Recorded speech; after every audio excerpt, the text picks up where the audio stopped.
नमस्कार, आप देख रहे हैं मनी 9 और आज हम बात करने वाले हैं आईएफएल कैपिटल के बारे में, क्योंकि आईएफएल कैपिटल के ऊपर सेबी ने कुछ एक्शन लिए हैं, कुछ नोटिस दिया है और उसके बाद शेयर में हमें गिरावट देखने को मिल रही है।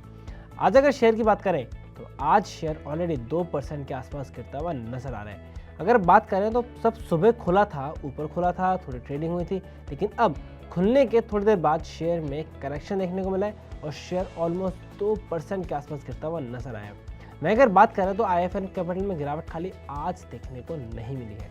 पिछले अगर 5 दिन को देखें तो 5 दिन में शेयर 6% से भी ज़्यादा गिरते हुए नजर आया। उसके बाद अगर हम एक महीने की बात करें तो एक महीने में भी शेयर 13% ज़्यादा गिरते हुए नजर आया था। साथ ही साथ अगर हम और लंबा नज़रिया लें और 6 महीने को देखें तो पिछले 6 महीने में यानी आधे साल में शेयर 40% के आसपास गिरता हुआ नजर आया है। उसके साथ अगर हम देखें पूरे एक साल का नज़रिया तो एक साल में लगभग उसी के आसपास का ट्रेंड देखने को नज़र आ रहा है आईएफएल कैपिटल के अंदर। तो आईएफएल कैपिटल हम बताते हैं कि आज ऐसा क्या हुआ है जिसके बाद हमें शेयर में गिरावट देखने को मिल रही है। देखिए, जो आईएफएल कैपिटल है उसे सेबी की तरफ से एक नोटिस मिला है। नोटिस में क्या मिला है, उसमें चेतावनी दी गई है। किस बात को लेकर? तो आईएफएल कैपिटल है उन्होंने जो डेट इशू करते हैं उसके डिस्क्लोजर्स को लेकर एक दिक्कत देखने को मिली है। अब बेसिकली क्या हुआ है, जो आईएफएल कैपिटल है वो जब आप कुछ डेट इशू करते हो तो उसका ड्यू डिलिजेंस का प्रॉपर प्रोसेस होता है और ड्यू डिलिजेंस के प्रोसेस में उनका मानना है कि वो अच्छी तरह से हैंडल नहीं करा गया था। जो उनका कंपनी का मर्चेंट बैंकिंग डिवीजन है उन्होंने डेट इशू कर रहे थे और डेट इशू से रिलेटेड ड्यू डिलिजेंस थे उसके ऊपर जो है पूरी अच्छी तरह से क्लैरिटी नहीं दिखी थी, वहाँ कुछ कमियाँ पाई गई थी और इसको लेकर नोटिस दिया गया था।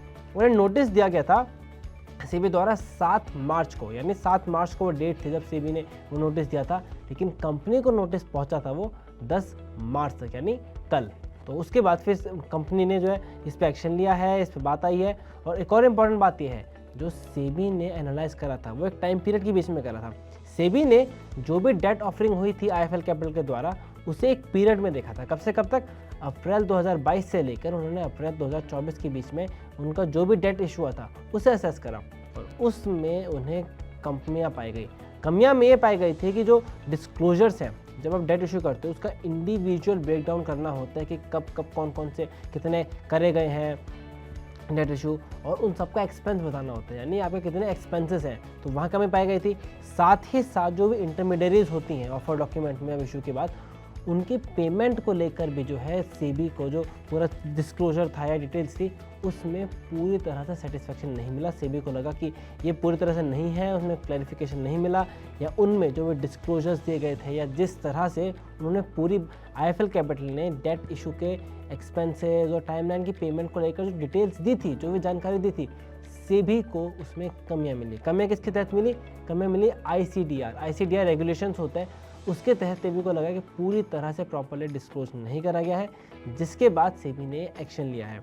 लेकिन इसके ऊपर आईएफएल कैपिटल का बयान भी आते हुए नजर आया है और आईएफएल कैपिटल ने कहा है कि जो भी सेबी ने बात कही है या नोटिस भेजा है उसका कंपनी के मॉनेटरी इम्पैक्ट कुछ भी देखने को नहीं मिलेगा, यानी इस असर से कंपनी पर कुछ भी ज़्यादा इम्पैक्ट नहीं होता हुआ नज़र आएगा। ऑल्दो ऐसा इसलिए कहा गया था कि ताकि इन्वेस्टर का कॉन्फिडेंस बना रहे, इन्वेस्टर को लगे ये जो नोटिस आया है, जो वार्निंग आई है वो इतना सीरियस इशू नहीं है, इसका इम्पैक्ट नहीं होगा। लेकिन आज शेयर में तो गिरावट देखने को नज़र आ रही है। आपको थोड़ा बताते हैं जो आईसीडीआर रेगुलेशंस है, आईसीडीआर रेगुलेशंस जो है 2021 के थे और उसका आईसीडीआर रेगुलेशन का फुल फॉर्म होता है, उसके तहत आपको ये पूरा करना होता है। आईसीडीआर एक वो फ्रेमवर्क है जिसको फॉलो करके कुछ भी जो नाम इशू करा जाता है वो आईसीडीआर के गाइडलाइंस के अंदर किया जाता है। तो ये थी पूरी बात। हम आपको बताया जो दिक्कत आई है वो रूल्स थे आईसीडीआर के रेगुलेशंस, उसके साथ जो दिक्कत थी वो थी डेट इशुएंस के डिस्क्लोजर को लेकर। वहाँ पे स्पेसिफिकली लाइन आइटम के ब्रेकडाउन और पेमेंट जो करने थे इंटरमीडियरीज उसकी डिटेल्स को लेकर सेटिस्फेक्शन नहीं मिला है, जिसके बाद इशू करा गया था। लेकिन उस पर कंपनी की तरफ से यानी आईएफएल कैपिटल की तरफ से बयान आया कि कोई भी मॉनेटरी इम्पैक्ट नहीं होगा, लेकिन शेयर पर तो आज इम्पैक्ट देखने को नजर आया है। तो ये था पूरा मामला। लेकिन ऐसे ही और खबरों को जानने के लिए मनी 9 के साथ बने रहिए।